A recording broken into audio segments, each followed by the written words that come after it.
शुभ समाचार में सबसे पहले आपको बहराइच लिए चलते हैं, जहां भेड़ी के खौफ में दिन रात काट रहे लोगों के लिए कल गुड न्यूज आई है। वन विभाग की टीम ने कल चौथे भेड़िए को पकड़ लिया। ऐसे में उम्मीद जताई जा रही है कि अब जल्दी ही बाकी बचे 2 भेड़ियों को भी पकड़ लिया जाएगा। दरअसल भेड़ियों के आतंक से बहराइच के 35 गांव जो हैं वो जूझ रहे हैं और रात के अंधेरे में भेड़िए गांव में घात लगाने के लिए बैठे रहते हैं। लेकिन अब इन पर पलटवार करने के लिए गांव वाले ही नहीं, वन विभाग की कई टीमें इन दिनों आदमखोर भेड़ियों की तलाश में बहराइच में घाघरा नदी के कछारों की खाक छान रही हैं, जिन्हें एक अहम सफलता मिली है, जिसके बाद से गांव वालों ने राहत की सांस ली है। माना यह जा रहा है कि जल्द ही गांव वाले भेड़िए के खौफ से बाहर आ जाएंगे। आपके सामने ये 7 तस्वीरें हैं और ये तस्वीरें बता रही हैं कि इस वक्त बहराइच के इस छोटे से गांव में क्या कुछ हो रहा है। आज सुबह फिर से ड्रोन की जो तस्वीरें हैं वो सामने आई हैं और उम्मीद की जा रही है कि आज बाकी बचे 2 भेड़िए जो हैं उनको भी वन विभाग की टीम जो है वो दबोच लेगी। लेकिन उस बीच लोगों में जो खौफ बना हुआ है वो लगातार बरकरार है।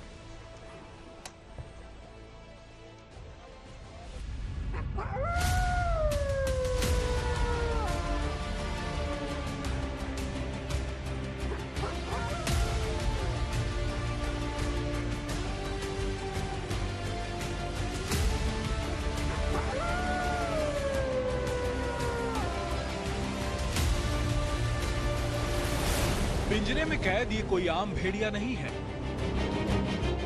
बल्कि इसके पीछे यूपी की पुलिस, यूपी का वन विभाग, 35 गांव के लोग, विधायक और मंत्री तक लगे थे। अब इस भेड़िए को बहराइच से गोरखपुर लाया गया है, जहां के चिड़ियाघर में उसने पहली रात बिताई। एक भेड़िया जब आज पकड़ा गया तो थोड़ी दहशत कम हुई। लोगों में ये विश्वास जगा है कि एक पकड़ा गया है तो बचे हुए 2 और पकड़ लिए जाएंगे। दरअसल इसी भेड़िए को बहराइच में आदमखोर बने भेड़ियों का सरगना माना जा रहा है। इसकी एक वजह इसका साइज भी है। ऐसे में यह अंदाजा लगाया जा रहा है कि यह सबसे खतरनाक होगा, साथ ही ये नर भी है। इस भेड़िए को गुरुवार रात करीब 10 बजे गोरखपुर लाया गया। देर रात होने की वजह से उसे क्वारंटीन कर दिया गया। साथ ही खाने पीने की चीजें उसे अलग से दी गईं। रात काफी होने के कारण उसके ज्यादा टेस्ट नहीं हो सके, लेकिन आज दिन की रोशनी में उसके कुछ और टेस्ट किए जाएंगे। अगर है तो भी हमारी सफलता है। ये पता चला कि अभी इधर नहीं है, वो भी हमारी सफलता है कि कम से कम हम दूसरे क्षेत्रों में अब ढूंढ सकते हैं और लोगों को जागरूक कर सकते हैं। गांव में अब लोग हमारे लगेंगे और बहुत दूर जाने से रोकेंगे।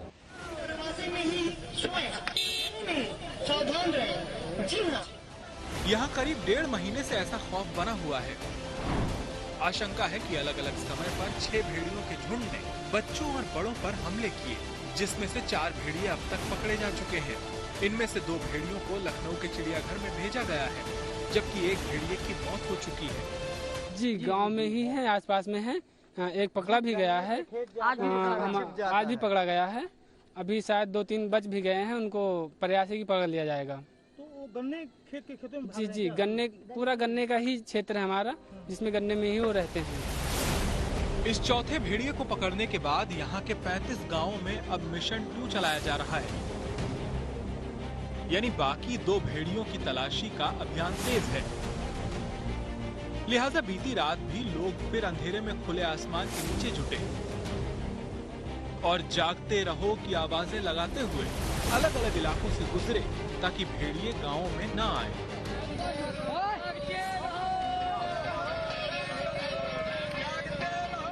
अगर दिखे तो पकड़ लिए जाए।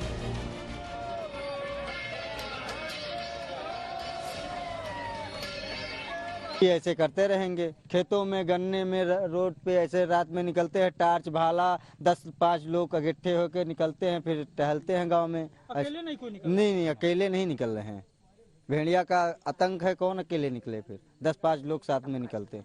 कि ग्रामीणों को लगातार हम ये बता रहे हैं कि जब तक ये मेनेस पकड़ा नहीं जाता है, जब तक ये जो एनिमल्स जो इन क्वेश्चन हैं, इनको जब तक नहीं पकड़ा जाता है, तब तक के लिए लोग थोड़ा सा सतर्क रहें, अपने दरवाजे खुले ना छोड़ें, खुले में ना सोएं, खासकर बच्चे बुजुर्ग, महिलाएं, इन सभी अकेले में ऐसे बाहर ना जाएं।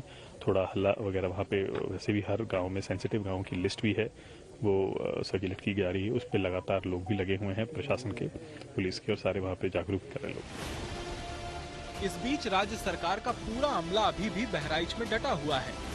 मंत्री भी लगातार दौरे कर रहे हैं। खुद बहराइच के प्रभारी मंत्री संजय निषाद यहां पहुंचे और प्रभावित इलाकों का दौरा किया। साथ ही उन्होंने पीड़ित परिवारों से मुलाकात भी की। इसके अलावा संजय निषाद ने भरोसा दिया कि जल्द बाकी 2 खूंखार भेड़िए भी पकड़ लिए जाएंगे। तो शासन प्रशासन ने अपनी तत्परता दिखाई है और 4 पकड़े गए। आज जो भेड़िया था हमको लगता है कि वो सबसे खूंखार वही था। उसके 2 बच्चे जो दिखे हैं वो भी पकड़ लिए जाएंगे और आगे ऐसी घटना न ले, उसके लिए भी अभी अगली बैठक में इसको अपना भी शुरू कर रहे हैं कि आगे घटनाएं रोकी जाए। ऐसा कहा जा रहा है कि घाघरा नदी का जलस्तर बढ़ने की वजह से ये भेड़िए रिहायशी इलाकों की ओर चले आ रहे हैं और यही इंसानों पर हमला कर रहे हैं।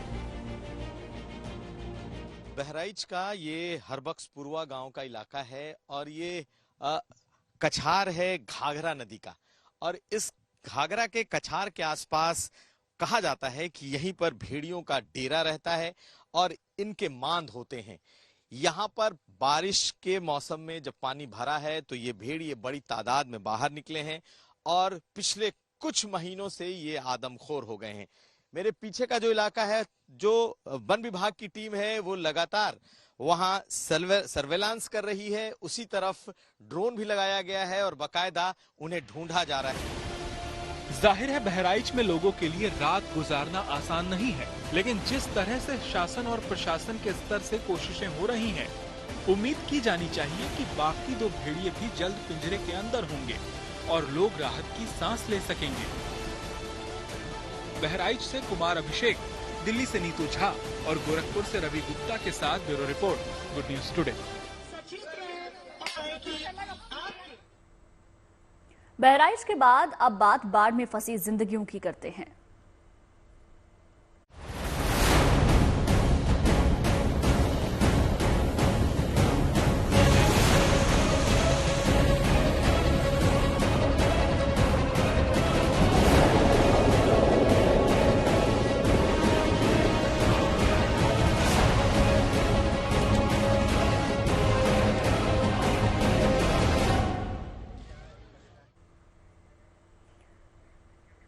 बाढ़ और बारिश के बीच लगातार रेस्क्यू की तस्वीरें सामने आ रही हैं। जहां भी लोग मुसीबत में हैं, वहां रेस्क्यू टीम डटी हुई है। लोगों को सुरक्षित जगहों पर पहुंचाया जा रहा है। सेना के साथ तमाम रेस्क्यू टीमें भी अपने मिशन पर हैं। इसीलिए सैलाब से डरे सहमे चेहरों पर खुशी है, भरोसा है। देखिए रेस्क्यू की हैरान कर देने वाली तस्वीर। कहीं सेना ने मोर्चा संभाला हुआ है, कहीं एनडीआरएफ, एसडीआरएफ की टीमें लगी हुई हैं। द्वारका में भी कोस्ट गार्ड की टीम देवदूत बनकर सामने आई। उसमें पानी में फंसी फिशिंग बोट दोस्ताना से 4 लोगों को सुरक्षित बाहर निकाल लिया। वहीं द्वारका में सेना ने बड़ा रेस्क्यू ऑपरेशन चलाया। पानी के तेज बहाव के बीच सेना के जवानों ने रस्सी से मजबूत घेरेबंदी कर एक एक करके सभी को बाहर निकाला। लगभग 16 लोग इसमें बताए जा रहे हैं। आप अपने टीवी स्क्रीन पर देख सकते हैं कैसे अपने साहस और सूझबूझ से सेना के जवानों ने रेस्क्यू ऑपरेशन को अंजाम दिया। तो देखिए 6 तस्वीरें हम आपको दिखा रहे हैं। 6 तस्वीरों में आप अंदाजा लगा सकते हैं किस तरीके से एनडीआरएफ, एसडीआरएफ के जो जवान हैं आपदा के देवदूत बनकर सामने आए हैं। पानी हर तरफ नजर आ रहा है, सड़कें सैलाब में तब्दील हो चुकी हैं और इन सब के बीच में ये एनडीआरएफ के जवान जो कि लगातार रेस्क्यू ऑपरेशन में जुटे हुए हैं। न सिर्फ जमीनी तौर पर रेस्क्यू किया जा रहा है, हवाई रेस्क्यू की भी तस्वीरें हम आपको दिखा रहे हैं। किस तरीके से लोगों को एयरलिफ्ट भी किया जा रहा है, ये तस्वीरें बता रही हैं किस तरीके से गुजरात जल के सैलाब में डूब चुका है।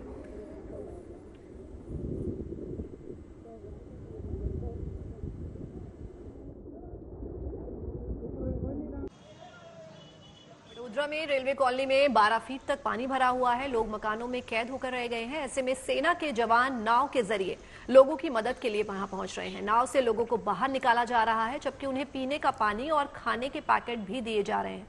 तो देख सकते हैं तस्वीरों के माध्यम से कि किस तरह से राहत और बचाव के कार्य जो है लगातार जारी हैं और बाढ़ के बीच मानवता की अनोखी तस्वीर आप देख सकते हैं कि जो लोग फंसे हुए हैं उनको कैसे खाने पीने का सामान जो है वो पहुंचाया जा रहा है। तो ये अपने आप में आज सुबह की सबसे सुंदर तस्वीर। मुश्किल की इस घड़ी में लोग एक दूसरे का साथ देते हुए भी नजर आ रहे हैं। तो इस इंसानियत की तस्वीर को देखिए कि किस तरह से खाने का पीने का सामान जो है एक दूसरे तक पहुंचाया जा रहा है, क्योंकि दूर दूर तक दिख रहा है तो सिर्फ और सिर्फ पानी ही पानी।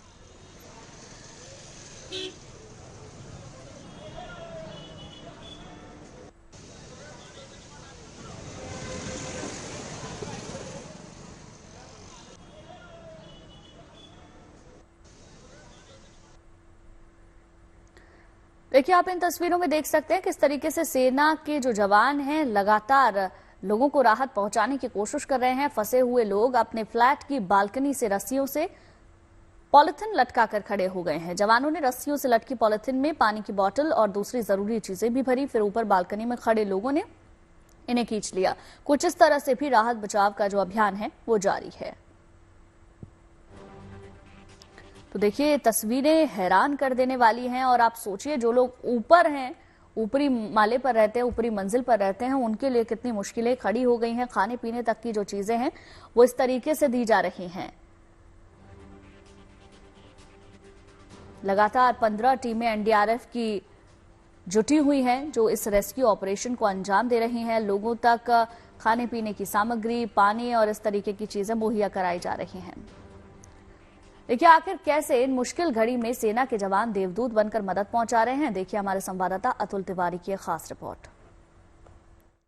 वडोदरा की रेलवे कॉलोनी के ये दृश्य, जहां पे इंडियन आर्मी के जो जवान हैं वो लोगों तक पानी, खाने पीने की जो चीजें हैं वो पहुंचा रहे हैं। जिन्हें अलग अलग सोसाइटी से बाहर की तरफ जाना है, उन्हें बाहर की तरफ लेकर जाने के लिए बोट लेकर इंडियन आर्मी के जो जवान है वो पहुंचे हुए हैं। आप देख पा रहे हैं किस प्रकार से अलग अलग सोसाइटियों में पिछले 3 दिन से परेशान लोग जो पानी की बोतल लेकर फिलहाल इंडियन आर्मी के जवान यहां पर पहुंचे हुए हैं, उन तक पानी की बोतल जो है वो पहुंचाई जा रही है। इस सोसाइटी की भी अगर बात की जाए तो छतों पर सब लोग टंगे हुए हैं। बीते 3 दिन से यहां पे लगभग 10 से 12 फीट पानी है और अब आप देख रहे हैं कि लोग अपने बालकनी से, अपनी विंडो से नीचे एक थैली लटका रहे हैं। मैं साजिद जी को कहूंगा अपने राइट साइड के भी दृश्य दिखाएं। जो थैली लोग लटका रहे हैं उसके अंदर की तरफ पानी की बोतल्स बांध के दी जा रही है, क्योंकि बीते 3 दिनों से बड़ौदा के कई ऐसे इलाके हैं जहां पे ना बिजली है ना पानी है। लोग इसी प्रकार से अपने घरों में कैद रहने के लिए मजबूर हैं और अभी भी 36 घंटे का वक्त हो चुका है जब विश्वामित्री नदी से पानी छोड़ा जाना बंद कर दिया गया है। उसके बावजूद जो रेलवे कॉलोनी है वो पानी के अंदर जलमग्न है। आप अभी भी देख सकते हैं ऊपर की तरफ लोग अपनी बालकनी से इंतजार कर रहे हैं कि उन्हें जो सामग्री इंडियन आर्मी के द्वारा लेकर यहाँ पे पहुंचाई जा रही है वो उन तक भी पहुंचाई जाए।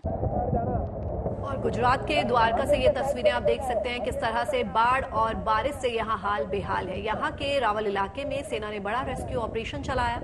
पानी के तेज बहाव के बीच सेना के जवानों ने रस्सी से मजबूत घेराबंदी की। तो ये तस्वीरें द्वारका की, जहां जो जवान हैं उन्होंने रस्सी बांधकर ताकि लोगों को जो है एक जगह से दूसरी जगह पर सुरक्षित पहुंचाया जा सके। और मिशन जिंदगी का अभियान जो है ये लगातार जारी है। जब से गुजरात में बाढ़ जैसे हालात जो है वो पैदा हुए हैं, तभी से जो सेना के जवान हैं, चाहे वो एनडीआरएफ की टीम हो, चाहे वो एसडीआरएफ की टीम हो, इन लोगों के लिए किसी देवदूत से कम नहीं है, क्योंकि इन्होंने जो है एक एक जान को बचाया है। और मिशन जिंदगी की इस मुहिम को लगातार ये लोग चला रहे हैं, चाहे वो नाव की मदद से हो, बोट हो, चाहे ह्यूमन चेन हो, चाहे हेलीकॉप्टर से लोगों को एयरलिफ्ट करने की बात हो। किसी भी तरह से लोगों की जान यहाँ बचाई जा रही है।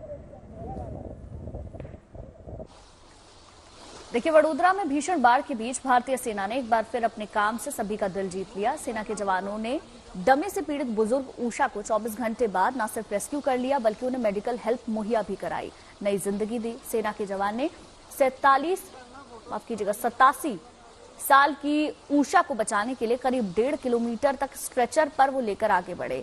इसके बाद उन्हें मेडिकल सहायता उपलब्ध करवाई गई। परिवार के सदस्यों ने बताया कि घर में पानी का जलस्तर लगातार बढ़ रहा था, ऐसे में उनकी चिंता भी बढ़ती जा रही थी।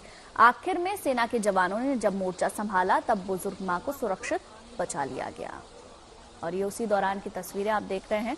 इस तरीके से पानी के बीच से होकर ये जवान स्ट्रेचर पर इस बुजुर्ग महिला को लेकर जा रहे हैं और इसकी जिंदगी को बचाने की मुहिम जारी है, वो तस्वीरें बयां करती हैं।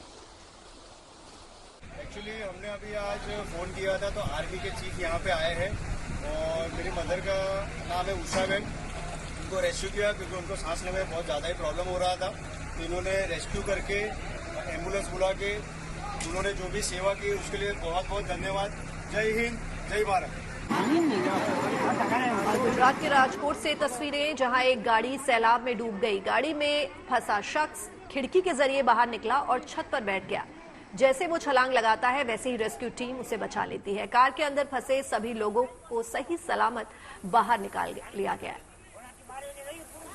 तो ये तस्वीरें देखिए राजकोट से, जहां एक शख्स की जो कार है वो पानी में फंस जाती है और अपनी सूझबूझ के साथ वो शख्स जो है वो गाड़ी की छत पर चला जाता है और वहां से वो छलांग मारता है और जैसे ही वो छलांग मारता है उसका रेस्क्यू कर लिया जाता है, उसे बचा लिया जाता है। गुजरात के चप्पे चप्पे पर पानी है। इन सबके बीच राहत और बचाव कार्य युद्ध स्तर पर चलाए जा रहे हैं। कई स्वयंसेवी संस्थाएं भी राहत कार्य में बढ़ चढ़कर अपना योगदान दे रहे हैं। नाडियाद की ये तस्वीरें हैं जहां संतराम मंदिर की तरफ से बाढ़ पीड़ितों के लिए 13 से ज्यादा भोजन के पैकेट पहुंचाए जा रहे हैं। इन पैकेट्स को वडोदरा बाढ़ पीड़ितों के लिए तैयार किया गया है। नडियाद संतराम मंदिर में 13,000 पैकेट आज तक रवाना कर दिए। जिला प्रशासन ने आदेश किया और वर्तमान महंत श्री परम पूज्य रामदास जी महाराज की आज्ञा से नडियाद संतराम मंदिर में ये फूड पैकेट बन रहे हैं। अभी तक 13,000 रवाना किया है। अभी दूसरा पैकिंग चल रहा है, वो सुखड़ी का पैकेट बन रहा है और मगज का लाडू।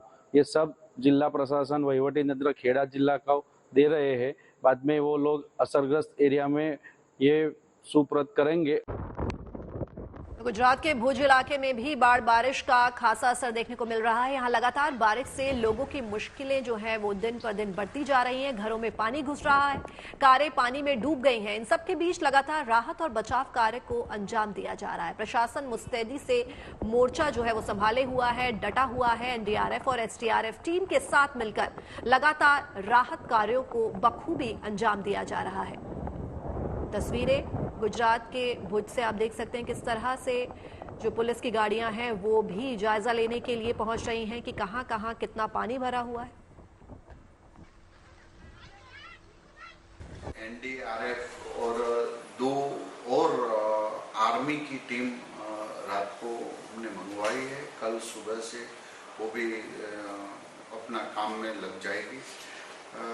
जो परिस्थिति है अभी, तो पहला हमारा ये लक्ष्य है कि कोई जानहानि ना होए और 0 कैजुअलिटी हमें जो करना है। हमारा प्रशासन जो कर रहा है तो बहुत गंभीरता से ये पूरा सिचुएशन वो पूरी परिस्थिति को ले रहे हैं।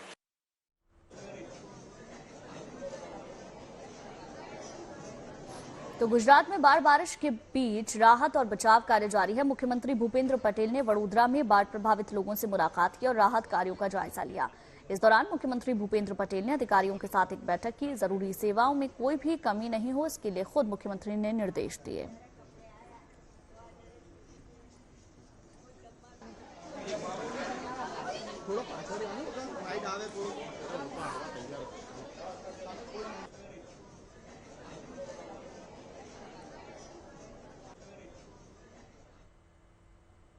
तो बाढ़ और बारिश के बीच गुजरात के सामने एक और चुनौती है। गुजरात पर अब चक्रवाती तूफान का साया मंडराने लगा है। मौसम वैज्ञानिक भी कम दबाव के इस चक्रवाती तूफान को लेकर हैरान है। दरअसल इस बार मानसून ने अपना रूट बदल लिया है। इस बार ये रूट मध्य प्रदेश, महाराष्ट्र, गुजरात और राजस्थान के रास्ते पश्चिम दिशा की ओर बढ़ गया है।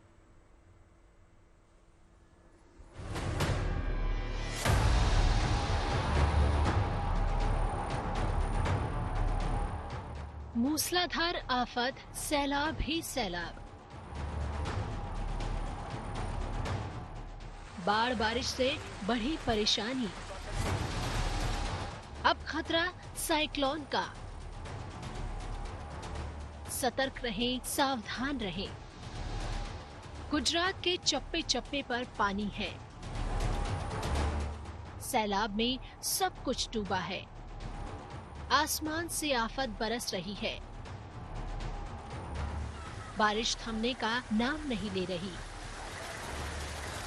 इन सबके बीच अब समंदर में तूफान की आशंका है। ये गुजरात के लिए मुश्किलें और बढ़ाएगा, यानी अब समय और अलर्ट होने का है और सावधान रहने का है। डीप डिप्रेशन की वजह से गुजरात भारी बारिश का सामना कर रहा है। अब यही साइक्लोन में बदलने जा रहा है। डीप डिप्रेशन बन के अभी गुजरात के ऊपर स्थित है। पिछले 2-3 दिन से इसका मूवमेंट बहुत स्लो है और ये अरेबियन सी से बहुत मॉइस्चर पुल इन करके यहाँ पर आपका एक्सट्रीमली हेवी रेनफॉल पहले सिर्फ गुजरात में, उसके बाद गुजरात सौराष्ट्र कच्छ में धीरे धीरे और वेस्टवर्ड मूव करेगा, जिसके चलते हमारी उम्मीद है कि एक्सट्रीमली हेवी रेनफॉल शायद ना रहे, सिर्फ वेरी हेवी रेनफॉल ही एकदम वेस्ट कच्छ में होने की पॉसिबिलिटी है। साथ ही साथ देखेंगे तो एक और लो प्रेशर सिस्टम बनी हुई है अभी central bay of Bengal adjoining north bay of Bengal में। 80 साल में ये चौथी बार होने जा रहा है। ये होगा तो अरब सागर में, लेकिन असर पूरे गुजरात पर पड़ेगा। अगर आसान शब्दों में समझाएं तो एक वेदर सिस्टम जमीन के ऊपर बना हुआ है, जिसकी वजह से गुजरात में बारिश हो रही है। अब इसी सिस्टम की वजह से अरब सागर में ऊपर साइक्लोन बन रहा है, यानी यही सिस्टम समंदर की गर्मी लेकर चक्रवाती तूफान में बदलने वाला है। मतलब संकट टला नहीं है। जानकारों के मुताबिक इस बार बारिश के पैटर्न में तेज बदलाव आया है और बदलाव की वजह क्लाइमेट चेंज और बढ़ता तापमान है। पहले क्या होता था कि जब भी कोई लो प्रेशर एरिया या बड़ा वेदर सिस्टम बंगाल की खाड़ी में बनता था तो वो उत्तर पश्चिम दिशा में आगे बढ़ता था और हम कह सकते हैं कि उड़ीसा, झारखंड, दक्षिणी बिहार, उत्तर प्रदेश होता हुआ दिल्ली, पंजाब, हरियाणा की तरफ आता था और गंगा के मैदानी क्षेत्रों में अच्छी बारिश होती थी। लेकिन अब जो वेदर सिस्टम बनते हैं वो पश्चिम दिशा में बढ़ने लगे हैं और ये आप कह सकते हो कि उड़ीसा से लेकर के छत्तीसगढ़, उसके बाद मध्य प्रदेश, कभी कभी विदर्भ और गुजरात और दक्षिणी राजस्थान की तरफ जा रहे हैं। और ये जो मानसून का पैटर्न है ये क्लाइमेट चेंज के कारण बदला है, क्योंकि सारे वेदर सिस्टम पश्चिम दिशा का रुख कर रहे हैं। तो अभी जो गुजरात में भारी से अति भारी बारिश हुई है, बाढ़ जैसी स्थिति बनी हुई है, उसका कारण भी यही है कि जो लो प्रेशर एरिया बंगाल की खाड़ी में बना था वो धीरे धीरे पश्चिम दिशा में आगे बढ़ता हुआ सशक्त हो गया, डीप डिप्रेशन बना। हालांकि ये पहली बार नहीं है जब बादलों ने अपना रास्ता बदला है।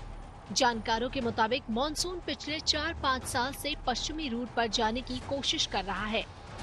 चूँकि पैटर्न बदल रहा है, इसीलिए सूखे प्रदेशों में सामान्य से ज्यादा बारिश हो रही है। कुमार कुणाल के साथ bureau report, good news today. अब बात मुंबई के राजा की कर लेते हैं, गणपति बप्पा की करते हैं। जल्द ही देश के हर कोने में गणपति बप्पा मोरया, मंगल मूर्ति मोरया के जयकारों से माहौल गूंज उठेगा, क्योंकि जल्द गणपति बप्पा पधारने वाले हैं। सभी देवताओं में सबसे पहले पूजे जाने वाले भगवान श्री गणेश से जुड़े उत्सव का शुभारंभ 7 सितंबर को होने जा रहा है। यानी गणेश उत्सव के श्री गणेश में 7 दिनों का वक्त ही शेष है। समय कम होने की वजह से मुंबई के कलाकार तेजी से गणपति की प्रतिमाओं को मूर्तिकार जो हैं वो अंतिम अंजाम दे रहे हैं, आकार दे रहे हैं। ये प्रतिमाएं इतनी खूबसूरत हैं कि इनसे नजर ही नहीं हट रही। कलाकारों से लेकर भक्तों को अब बस इंतजार है तो 7 सितंबर का, जब बप्पा को लोग अपने घर लेकर आएंगे।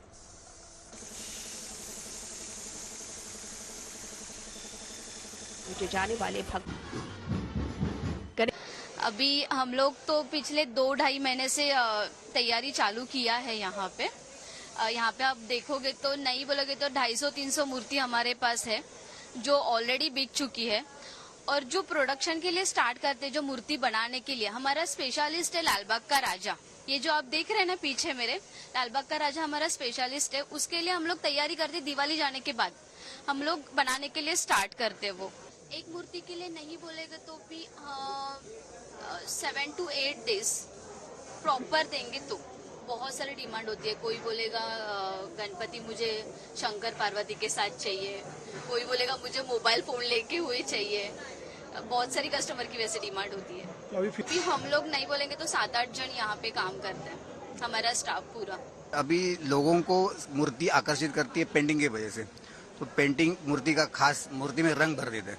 तो जब मूर्ति रेडी हो जाती है तो उसमें कलर करने के लिए कभी कभी पब्लिक की डिमांड रहती है कि मुझे ऐसे कलर में ऐसा चाहिए। तो कलर में हम लोग बना के देते, या तो हम लोग रेडी मूर्ति करके रखते और वो पब्लिक को बहुत अच्छी लगती है। लास्ट पढ़ाई चल रहा है अभी, कैसा मूर्ति का फिनिशिंग वगैरह सब हो गया है। अभी मूर्ति का कैसा डायमंड वर्क, ज्वेलरी वर्क या फिर मूर्ति का कपड़ा हो गया, मतलब अभी लास्ट फिनिशिंग देना बाकी मूर्ति को, बाकी मूर्ति का काम सब हो गया अभी। मतलब अयोध्या में भव्य मंदिर में रामलला की प्राण प्रतिष्ठा के बाद पहला दीपोत्सव यादगार होगा। दीपोत्सव से पहले अयोध्या और यहां आने वाले श्रद्धालुओं और पर्यटकों को मुंबई स्टाइल चौपाटी की सौगात मिलेगी। सरयू किनारे लोग स्ट्रीट फूड के साथ दूसरे राज्यों के व्यंजनों का स्वाद ले सकेंगे। तेजी से इस पर चल रहा है काम और जल्द ही सरयू किनारे राम की पैड़ी में ये दुकानें सजी दिखेंगी। देखिए, श्री रामचंद्र कृपालु भज मन हरण भव भय दारुणम्। श्री रामचंद्र कृपालु। अयोध्या में राम जन्मभूमि पर बने भव्य मंदिर के लोकार्पण के बाद इस साल पहला दीपोत्सव यादगार रहेगा। लगातार बड़ी संख्या में आ रहे दर्शनार्थियों और पर्यटकों को देखते हुए अब उनको अयोध्या में कई सुविधाएं देने की तैयारी है। उनमें से एक है सरयू किनारे मुंबई के जुहू बीच की तर्ज पर चौपाटी। सरयू पर दीपोत्सव से पहले ही ये सौगात देने की तैयारी हो रही है। सरयू किनारे राम की पैड़ी के एक हिस्से को शानदार चौपाटी का रूप दिया जा रहा है, जहां बाहर से आने वाले श्रद्धालुओं और पर्यटकों के साथ अयोध्या के स्थानीय लोग भी स्वच्छता के साथ व्यंजनों का स्वाद ले सकेंगे। अयोध्या विकास प्राधिकरण इसका निर्माण करवा रहा है। इस परियोजना के लिए यूपी आवास विभाग ने 4.65 करोड़ रुपए की धनराशि को मंजूरी दी है। अयोध्या चौपाटी में फिलहाल स्थायी अस्थायी 84 दुकानें और रेस्टोरेंट बनाए जाएंगे। यहाँ आने और रुककर समय बिताने वालों के लिए पार्किंग की भी सुविधा दी जाएगी। अधिकारियों की माने तो चौपाटी का निर्माण कार्य अब तक करीब 45% पूरा हो गया है। दीपोत्सव से पहले राम की पैड़ी पर भव्य चौपाटी का पर्यटक आनंद ले सकेंगे। राम मंदिर में रामलला की प्राण प्रतिष्ठा के बाद हर दिन लाखों की संख्या में श्रद्धालु अयोध्या पहुंच रहे हैं। ऐसे में योगी सरकार ने कम खर्च में श्रद्धालुओं को अधिक से अधिक सुविधाओं का लाभ देने की कोशिश कर रही है।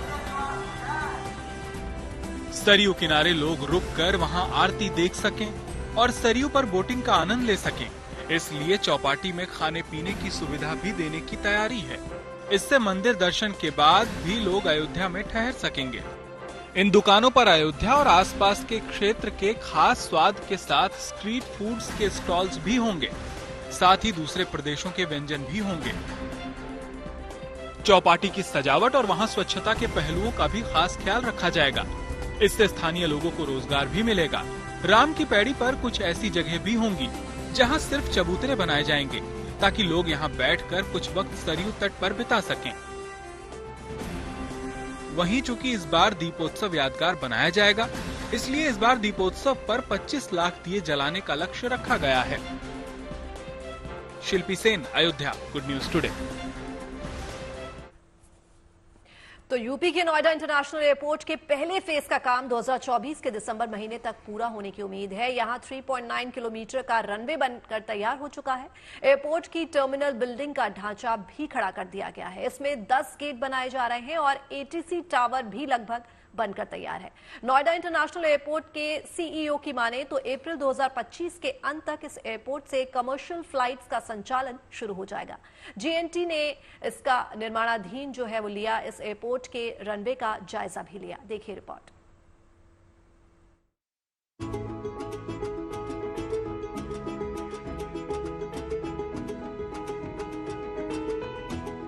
एशिया का सबसे बड़ा माना जाने वाला नोएडा अंतर्राष्ट्रीय हवाई अड्डा अप्रैल 2025 में अपनी पहली उड़ान का स्वागत करने के लिए तैयार है।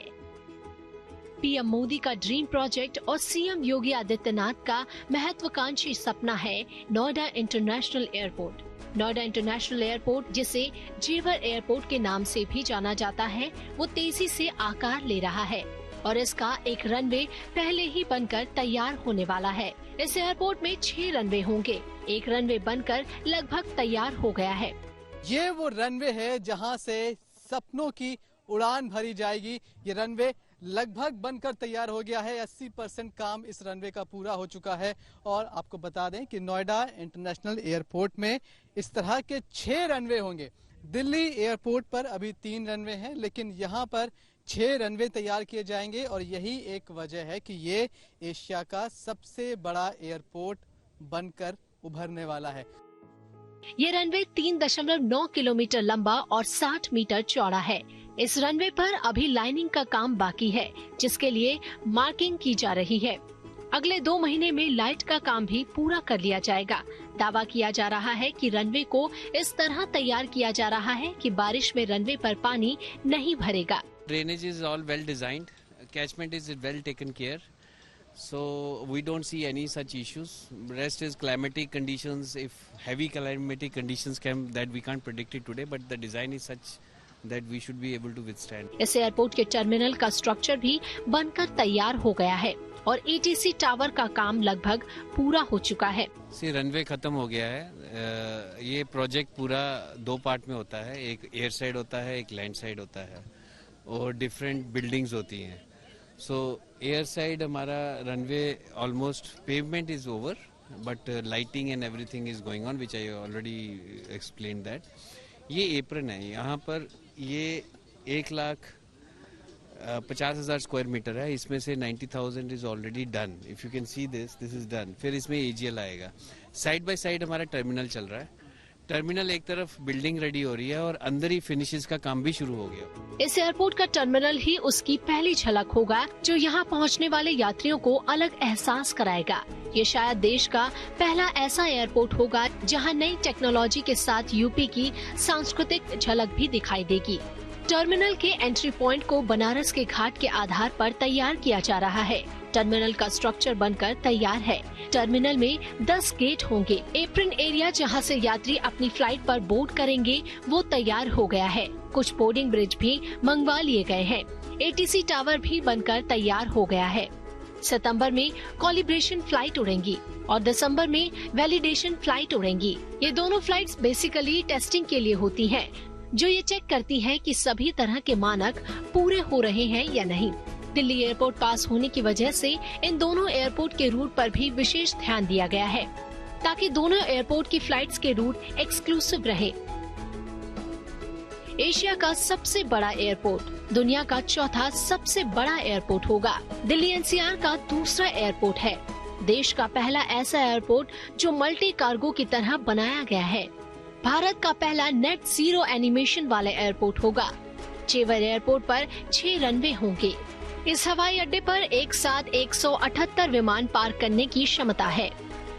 निर्माण की कुल अनुमानित लागत लगभग 10,000 करोड़ रुपए है। वहीं इसमें 35,000 करोड़ रुपए का अतिरिक्त निवेश प्रस्तावित है। शुरुआत में एयरपोर्ट में हर साल लगभग 1 करोड़ 20 लाख यात्रियों को संभालने की उम्मीद है। 2040-2050 तक क्षमता को 7 करोड़ यात्रियों तक बढ़ाने की योजना है। एयरपोर्ट पर 186 विमान स्टैंड होंगे। 1334 एकड़ क्षेत्र में फैले नोएडा इंटरनेशनल एयरपोर्ट का विकास Yamuna international airport private limited कर रहा है, जो स्विट्जरलैंड की ज्यूरिख एयरपोर्ट इंटरनेशनल AG की पूर्ण स्वामित्व वाली सहायक कंपनी है। पूरा होने पर यहां न सिर्फ भारत में एक प्रमुख विमानन केंद्र के रूप में काम करेगा, बल्कि क्षेत्रीय संपर्क, आर्थिक विकास और पर्यटन को भी बढ़ावा देगा। जेवर एयरपोर्ट से Manish Chaurasia, good news today.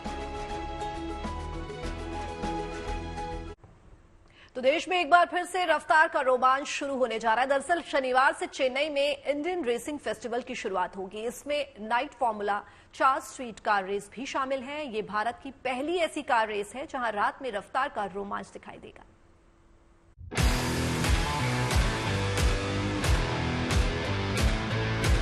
दक्षिण भारत में ये वो जगह है जहां अगले 2 दिन रफ्तार और रोमांच का बेजोड़ मेल नजर आएगा। इसको लेकर तैयारियां तेज हैं। दरअसल शनिवार से चेन्नई में इंडियन रेसिंग फेस्टिवल की शुरुआत हो जाएगी। इसमें night formula 4 street car race भी शामिल है। ये भारत की पहली ऐसी कार रेस है जहां रात में रफ्तार का रोमांच दिखाई देगा। ये चैंपियनशिप शनिवार और रविवार को होगी। इसमें देश के कई दिग्गज चेहरे अपना जलवा बिखेरते दिखाई देंगे। ये राज्य सरकार की ओर से आयोजित की जा रही अपनी तरह की पहली रेस है। ये करीब 3.7 किलोमीटर तक की होगी। It's a combination of two races, Indian Racing League, which has 6 teams, 4 drivers each, which also includes mandatory 1 women driver in each team. And Formula 4 Indian Championship comprising 8 teams and 2 drivers each. So all put together you have 40 unique drivers, Formula drivers coming to Chennai and racing the track.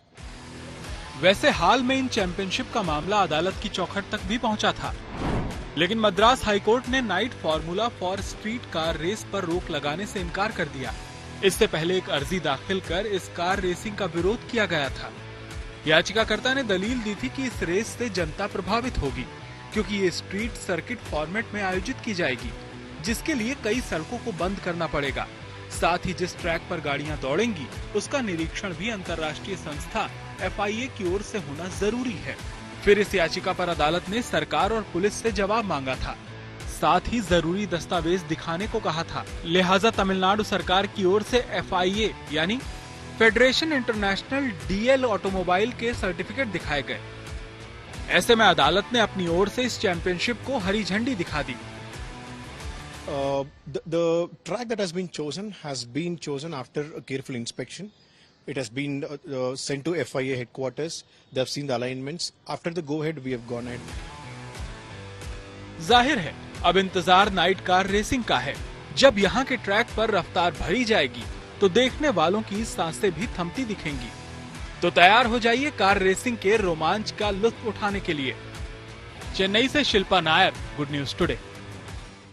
दुनिया के कई देशों में जहां monkey pox का खतरा बढ़ रहा है, वहीं भारतीयों के लिए एक राहत भरी खबर है।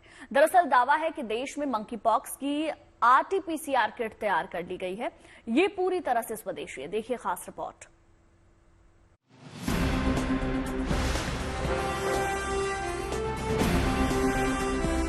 आंध्र प्रदेश के मुख्यमंत्री चंद्रबाबू नायडू के हाथों में ये पैकेट उम्मीद की बड़ी किरण है। दरअसल ये मंकी पॉक्स के टेस्ट की RT-PCR किट है, जिसे सीएम चंद्रबाबू नायडू ने विशाखापट्टनम में लॉन्च किया। दावा है कि इस पैकेट में बंद किट करोड़ों भारतीयों के लिए बड़ी मददगार साबित होगी। सीएम ने बताया कि इस किट को मेड इन आंध्र प्रदेश अभियान के तहत तैयार किया गया है। इसे राज्य सरकार के आंध्र प्रदेश मेडटेक जोन में ट्रांसेसिया डायग्नोस्टिक नाम की कंपनी ने बनाया है।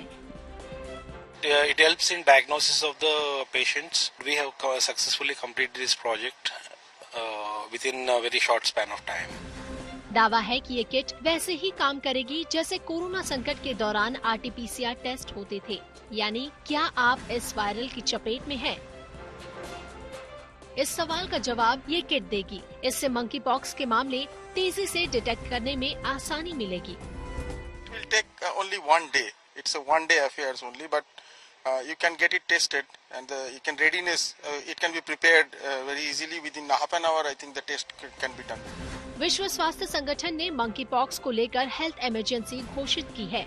लिहाजा भारत में केंद्र सरकार और राज्य सरकारें अलर्ट पर हैं।